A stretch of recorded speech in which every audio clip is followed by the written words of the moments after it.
Hello बच्चों, चलिए प्रश्न को पढ़ते हैं। इसमें लिखा है कि एक कार जो है एक सीधी समतल सड़क पर एक समान त्वरण से विरामावस्था से यानी विराम से चलते हुए 25 सेकंड में 180 किलोमीटर प्रति घंटा की चाल अर्जित कर लेती है, तो कार द्वारा इस समय अंतराल में चली गई दूरी ज्ञात कीजिए।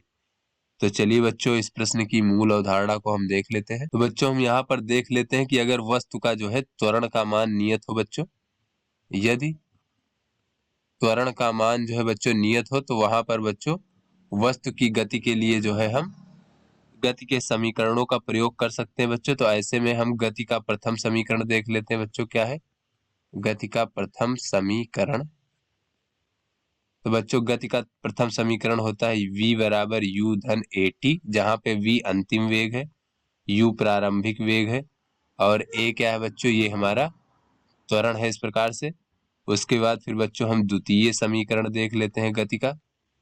तो द्वितीय समीकरण होता है बच्चों विस्थापन s बराबर ut धन 1/2 at का वर्ग, इस प्रकार से।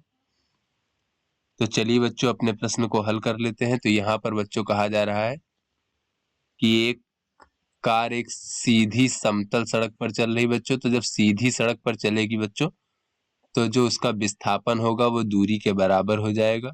और सीधी सड़क के अनुदिश एक दिशा में चल रही बच्चों, तो वहां पर वेग का परिमाण जो होगा वो बच्चों चाल के बराबर हो जाएगा, इस प्रकार से। तो यहाँ पर त्वरण का मान एक समान है, इसलिए यहाँ पर गति के समीकरणों का प्रयोग कर सकते हैं बच्चों। विरामावस्था से चल रही है, यानी कि बच्चों इसका प्रारंभिक वेग u का मान जो है ये 0 है और 25 सेकंड है बच्चों समय t, 25 सेकंड। और बच्चों अंतिम चाल यानी अंतिम वेग v बराबर बच्चों दिया गया है 180 किलोमीटर प्रति घंटा। तो 180 किलोमीटर प्रति घंटा है, तो इसे हम मीटर पर सेकंड में परिवर्तित कर लेते हैं इस प्रकार से। तो ये हो जाएगा हमारा 50 मीटर प्रति सेकंड। तो यहाँ से बच्चों अगर हम देखें तो इस कार द्वारा इस समय अंतराल में चली गई दूरी ज्ञात करना है बच्चों, यानी s का मान हमें ज्ञात करना है। तो यहाँ से बच्चों गति के प्रथम समीकरण देखें v बराबर u धन at से। तो यहाँ से बच्चों त्वरण a बराबर हो जाएगा v माइनस u भागे t। तो v का मान है बच्चों 50, u का मान है 0 भागे t का मान है 25।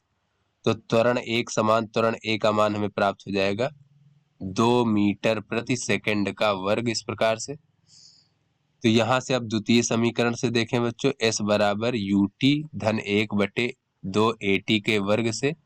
तो चली गई दूरी s बराबर हमें प्राप्त हो जाएगा बच्चों। तो u का मान 0 है बच्चों, इस प्रकार से धन 1/2, a का मान 2 है और t का मान बच्चों 25 सेकंड है, तो 25 का वर्ग हो जाएगा। तो इस प्रकार से चली गई दूरी s बराबर हो जाएगा बच्चों 25 का वर्ग यानी 625 मीटर। तो आशा करते हैं बच्चों ये आपको समझ में आ गया होगा। धन्यवाद।